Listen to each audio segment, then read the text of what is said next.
Hey guys, welcome back to Auto Repair guys. In today's video guys, we'll show you how to remove and replace Serpentine belt on Ford Fiesta 1.6 ST engine. And this might work on other Fiestas as well, but we'll show you guys how we did that. So, just to start quick, let me introduce that we'll have more than 200 videos on this car on this channel, Auto Repair guys, and so far we probably uploaded close to 150. And we started a new channel, Electrical Car Repair Live. All the electrical components will be covered there, so please subscribe and check it out. So the easiest way to do that, okay, but I will not be able to show you because I cannot stick my camera in there, is to jack it up on this side, put the jack stand, remove the wheel, and there is one cover on the bottom, okay, one plastic cover on the bottom right here of the pulleys, with only two screws, and you'll be able to access the belt from there. But again, I won't be able to show you how to route the belt and all that stuff. For us, it was easier, since we were doing other repairs, to remove the headlight. When the headlight is super simple to remove, only 2 bolts and 1 clip, so we'll show you how we did that long route with removing the engine bracket, so okay, we can actually get to the tensioner here, because otherwise we were not able to put a socket in the tensioner. It's too close to the firewall if the engine is sitting attached to the engine mount. So we're going to go the long route, but this is not the route that most people will take. Everything could be done from underneath the car. Okay, this is a 17 millimeter socket or a wrench for the tensioner, and with a wrench you can grab it on the bottom, but it's really inconvenient, so we'll show you how we did it. It's not probably the easiest way, but we need to do other repairs as well, so we can actually show you more that way. So once we drain the antifreeze, what we need to do next, okay, right here, this hose we need to squish on both sides. Okay, and you pull it out, okay, like that. Be very careful not to break this one, because this is very fragile hose. Now we have one on the bottom. Okay, let me just get a screwdriver quick right here. Flat head small screwdriver. This one you have a place where you press on the bottom up, okay, and you need to spread the teeth out here.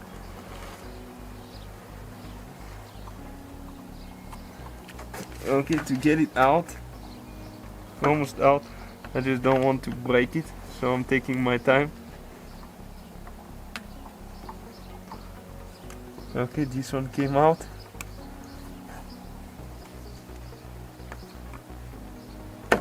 Okay, just like this one, you can see, just gentle there, because otherwise you have to buy a new connector if you break this one. But I'll go ahead and remove the headlight, just to be safer. Okay, it's really easy to remove. Okay, you have 2 screws with T30. Okay, one on the bottom, one on top right here, and you have only 1 clip after that. So let me just go grab the clips quick. Okay, and you can see that beamer right here, guys. Check it out on the channel. We got it from a car auction, really good price. We are rebuilding it now. So we need to get the clip remover too. And now right here, we will need to remove that clip.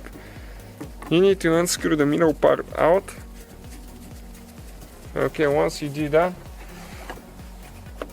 you just go ahead, okay, and pull the clip out. Perfect. Now, the headlight comes out only in one certain way. So you have to be careful how you do that, so you don't scratch your bumper. Okay, it's going to come back, then up. Okay, you can see, because there you have one tooth. You pull it out. Now we need to disconnect our wire.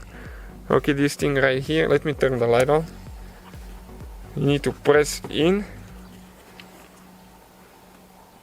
and this thing is too tight, I cannot do it with the left hand. Okay, and pull it out.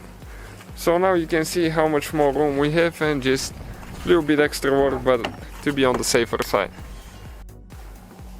So now, okay, you have to be careful not to break it here, but you need to pry it out of the clip up, and there is one on the back side. Okay, right there. He has 2 teeth. Okay, this one came out. The one right here is about to come out. Okay, perfect, just like that now. Now if you want, you can leave it like that, out of the way. But we're going to go ahead and remove it so we have more room to show you guys things and we can get the camera in. So we just have that clamp that we need to disconnect with the pliers. Okay, now need to twist the hose. And this one is stuck pretty bad, so we're just going to twist it left and right with the pliers, but be very careful not to damage anything, crack anything, or damage your hose. Okay, once you break it loose, it usually goes by hand pretty easy.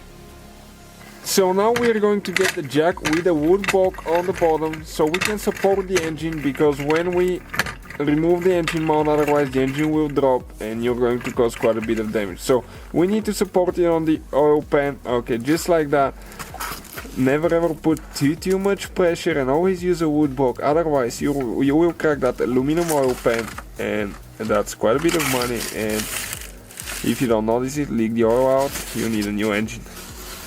So now for the engine mount we'll need 18mm socket, and we'll need to start removing the bolts, the nuts on top.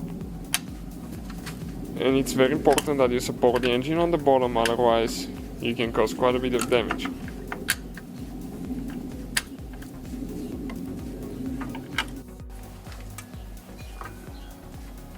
So now with 15mm we need to loosen the 3 bolts that hold the engine mount to the body. And don't do what we did. We didn't scratch it this time, but maybe next time we will, if we're not careful. Now we're going to get a little impact, hopefully it saves us a little bit of time.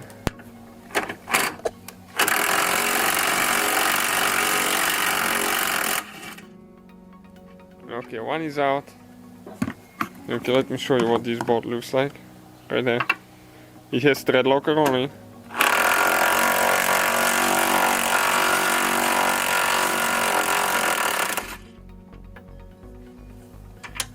Second one out. Third one. Now we need to get the 18mm and we'll need to remove the 3 nuts. That bolt right there, you can remove it later if you need to replace just the mount, if it doesn't come with a bracket on top. That's the only thing that will be holding it. Okay, we'll need to use an extension here because otherwise we'll not be able to fit through the AC line.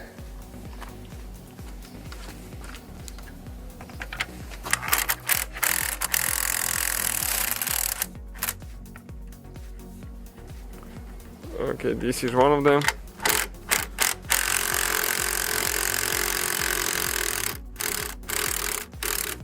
We'll need to go ahead and pump the jack one more time to go up, because you can see the engine started dropping because all that weight is on the suspension. Okay, like that. That's good. So let's go ahead actually.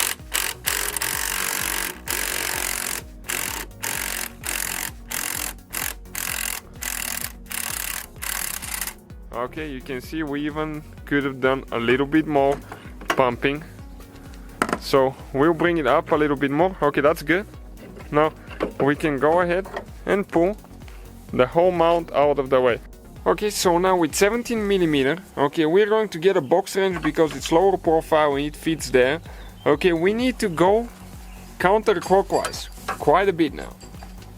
Okay, and you see, okay, I'm going to go right here, but I need to grab it with 2 hands. So okay, let me pass the camera quick. Okay, you can see it's loose now, and you just pull the belt of the alternator and then you let go. Okay, just like that. Next you just start pulling it off the pulleys, and now right here, okay, I need to grab on the back and the front side. That's why it was easier to remove the engine mount. You need to twist the belt, okay, this way, so you can get it between, okay, the pulley and the cover there. Okay, and this is, guys, okay, the belt out of the way. So we get the new belt. Okay, we'll have links for the belt and all the tools that we use in the description of the video, guys, so check it out. Okay, you need to go here, you can see like that in an angle. Okay, check it out. Okay, and now we'll need to twist it up. Okay, that's a little bit of tight spot, to be honest with you.